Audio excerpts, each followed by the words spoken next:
4 రోజుల రక్తపాతం తర్వాత కురుక్షేత్ర భూమి మరింత భయంకరంగా మారింది.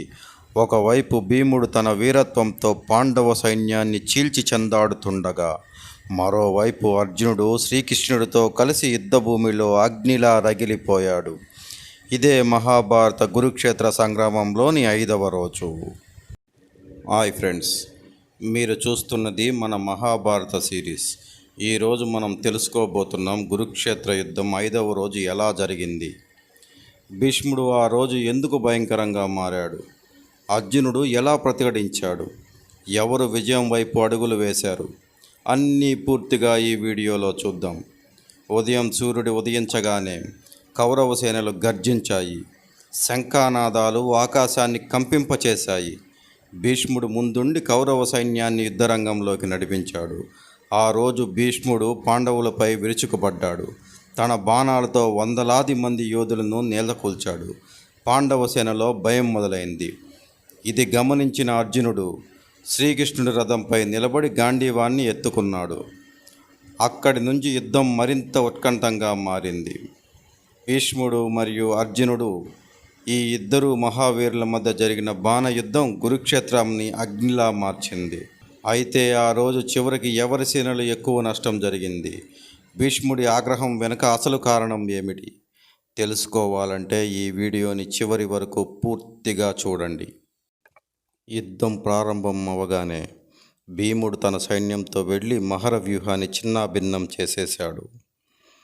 అందుకు అలిగిన భీష్ముడు భీముడి అనుచరుల్ని అగ్నిబాణాలతో నిలువునా కాల్చేశాడు.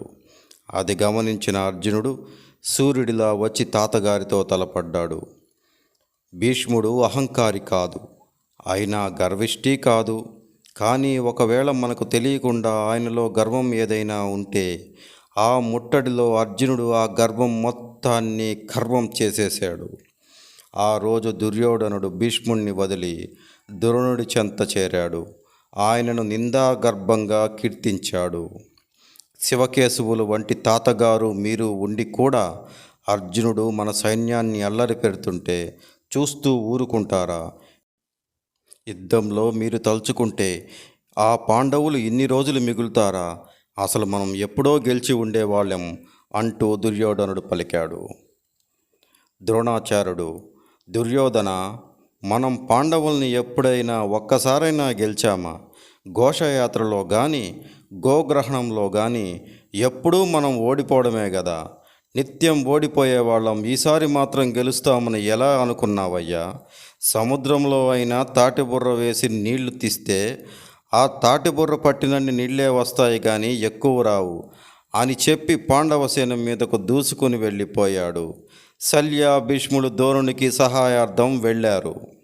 మరోమారు భీష్ముడు భీముణ్ణి నిలువెల్లా రక్తంతో తడిసిపోయేలా కొట్టాడు. సాత్యకి భీముణ్ణి ఎప్పుడు ఎవరూ కొట్టనంతగా కొట్టి బాధించాడు. ఆగ్రహించిన భీష్ముడు సాత్యకి నిరాధుడిని చేసి అతని సారథిని చంపివేసడంతో గుర్రాలు రథాన్ని ఎటో లాక్కొని వెళ్ళిపోయాయి. మధ్యాహ్నమైంది. ఆ మధ్యాహ్నం అభిమన్యుడు అపరరుద్రుల్లా వీరవిహారం చేశాడు. మహావీరుల్ని కుయ్యోమనిపించాడు. అహంకరించిన లక్ష్మణ కుమారుడు అభిమన్యుడి మీదకు వచ్చాడు. అభిమన్యుడు అతన్ని గుర్రాలను సారథిని చంపివేశాడు. జెండాని రథాన్ని కొట్టివేశాడు. నిరాయుధుణ్ణి చేసి నేల మీద నిలబెట్టేశాడు. అది చూసి కృపాచార్యుడు లక్ష్మణ కుమారుణ్ణి తన రథంపైకి ఎక్కించుకుని అప్పటికే బ్రతికించుకున్నాడు. సాత్యకి కొడుకులు 10 మంది భూరిసుతుడితో తలపడి తలలు నరికించుకున్నారు. కొడుకుల చావుకు క్రుద్ధుడైన సాత్యకి భీతాహమైన రీతిలో భూరిసుతుడిని చుట్టుముచ్చాడు. 3వ జాము గడిచిపోయింది. 4వ జాము ప్రవేశించింది. కష్టపడి కాసేపు యుద్ధం చేస్తే ఇక ఈ రోజుకి విరామమే గదా అని కౌరవ సేనలు యుద్ధం చేస్తున్నాయి. ఇంకా సేపట్లో విరామం ఇస్తుంది. ఈ కౌరవ సేనలు మళ్ళీ రేపటిదాకా దొరకరు.